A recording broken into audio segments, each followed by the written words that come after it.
Salut à tous chers amis, je suis Ribaros Wadjanokam, juriste en droit du travail.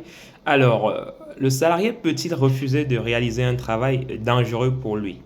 Voilà une question qui m'a été posée et qui revient souvent dans le cadre des consultations juridiques que nous faisons. Mais avant d'entrer dans le vif du sujet, avant d'apporter des éléments de réponse à cette question, je vous invite, chers amis, à vous abonner à notre chaîne pour ne rien rater de l'actualité juridique et sociale que nous développons ici. Je vous invite également à commenter, à mettre en commentaire les thèmes sur lesquels vous aimeriez que nous apportions des éléments de réponse. Et je vous invite également à partager les lives et les vidéos que nous faisons ici pour édifier davantage le plus grand nombre de personnes. Alors, est-ce qu'un salarié peut refuser de réaliser un travail qui est dangereux pour lui-même? Alors, la réponse à cette question dépend. Ce qu'il faut savoir, c'est qu'en réalité, il y a plusieurs travaux qui sont en réalité dangereux dans la vie d'un salarié. Il y a des salariés qui réalisent des travaux qui présentent une certaine dangerosité vis-à-vis de leur santé et leur sécurité.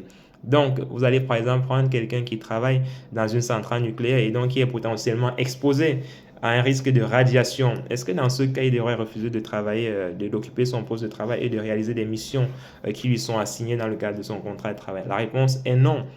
Ce qu'il faut savoir et ce qu'il faut parfois décrire, c'est qu'il y a parfois certains salariés qui travaillent dans des conditions assez difficiles et qui n'ont pas toujours à leur disposition les éléments, les équipements nécessaires pour mener à bien leur travail, même si leur travail présente une certaine dangerosité.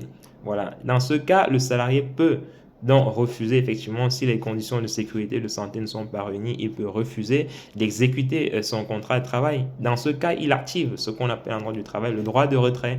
Donc, le droit du retrait vous permet justement de ne pas travailler lorsque les conditions de santé et de sécurité ne sont pas réunies, lorsque vous vous sentez en insécurité, lorsque vous sentez que votre santé peut prendre un coup dans le cadre de votre activité professionnelle. Vous pouvez à ce moment-là dire à votre employeur que vous ne pouvez pas réaliser la tâche qui vous incombe.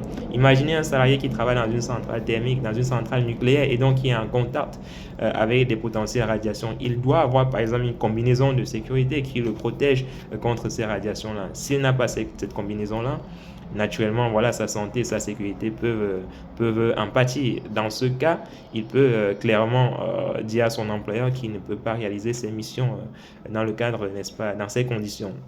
Donc, c'est tout à fait légal. Donc, tout dépend vraiment de la situation du salarié, tout dépend des éléments qui ont été mis en œuvre par l'employeur pour lui permettre effectivement de réaliser son travail dans des conditions idoines.